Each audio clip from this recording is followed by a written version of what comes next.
After 13 years, the first of many planned sequels to Avatar has finally arrived. In Avatar: The Way of Water, Jake Sully has a family.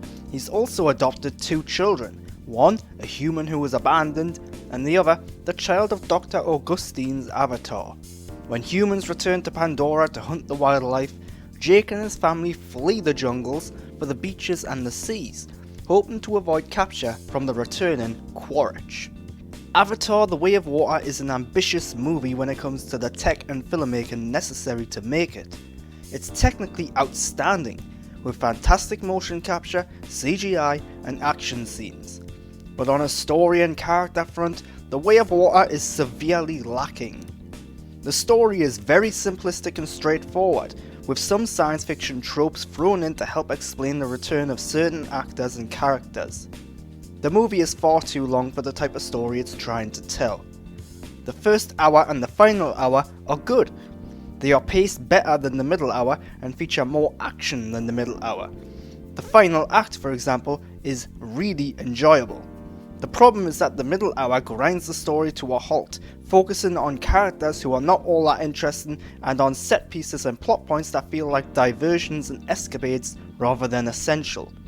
It doesn't help matters when some of these moments venture into well-worn high school, teenage movie tropes, and others venture into corny and cheesy science fiction territory, something James Cameron and Avatar ought to be better than. Not a lot happens in Avatar: The Way of Water.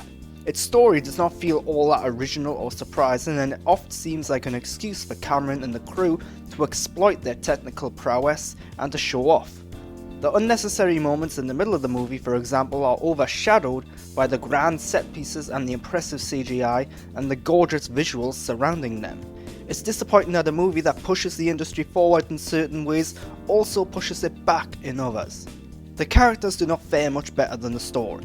Jake Sully and his family are a group of stereotypes with bland, basic personalities. The performances are great, however. It's just a shame they were not given better material to contend with. As already mentioned, the children of Jake Sully feel ripped straight out of a high school set movie with traditional bullying and gang related story threads surrounding them. These children are essentially the main characters this time around, with both Sam Worthington and Zoe Saldana taking a back seat for the most part. Much of the story still focuses on Sam's Jake, even though we see very little of him.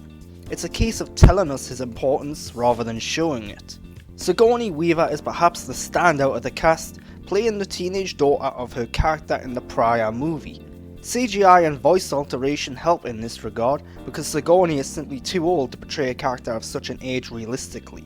The mix of her performance with the tech creates a very convincing character, and she is perhaps the heart of the movie too, with much of the story surrounding her parentage and her difference from other Na'vi. Quaritch is back as the main villain, although this time around he is in Na'vi form. Some unoriginal science fiction mumbo jumbo explains how and why he is back, and it works fine. Stephen Lang is great as the villain, portraying a badass marine in Na'vi form. His character is very stereotypical. He's a no-nonsense hard-ass marine who says and does bad things. It's nothing unique, but Lang perfects the character, and there are some elements that flesh him out more and make him a tad more sympathetic this time around. The problem is his motivation. His motivation is very simplistic but also lacks detail and explanation. He wants to hunt down and kill Jake Sully to avenge the death of his former self. It makes sense, but the problems arise from his methods and the legalities of his mission. The existence of him and his squad is overlooked a little. Why bring them back? Why give them this mission? Why do they follow these objectives? No questions asked.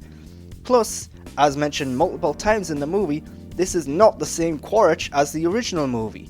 So why does he have the same motivation?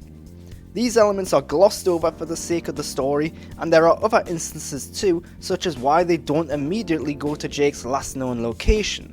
It's odd that a 3-hour movie that takes its time to explain certain things also has plot holes. Outside of the story and the characters, Avatar: The Way of Water may be a technical masterpiece. It has some of the best, most realistic and convincing CGI ever put onto screen. Not once in the movie do the alien creatures and characters appear false. They always appear to be in the world around them, mixing well with the real props and sets and human characters. It's very impressive. Additionally, the array of emotion and expressions the CGI characters can show is also impressive. Each of these characters looks and acts and behaves as one would expect and want. It's very clear that real people perform these characters, even if they don't look like anything from the real world. Plus, some of the more renowned stars in the movie do a great job at becoming their characters, with CGI disguising who they are. This is good because it means the characters work not because of familiarity with the actor, but because of their skills as an actor. Kate Winslet, for example, is nearly unrecognisable in the movie, but her character is very well portrayed. Not once did I like the character because it was Kate, but rather because it was performed well. Like other characters in the movie though, she isn't given a lot of good material to deal with. Avatar: The Way of Water is a masterpiece when it comes to the tech and the CGI used to create it.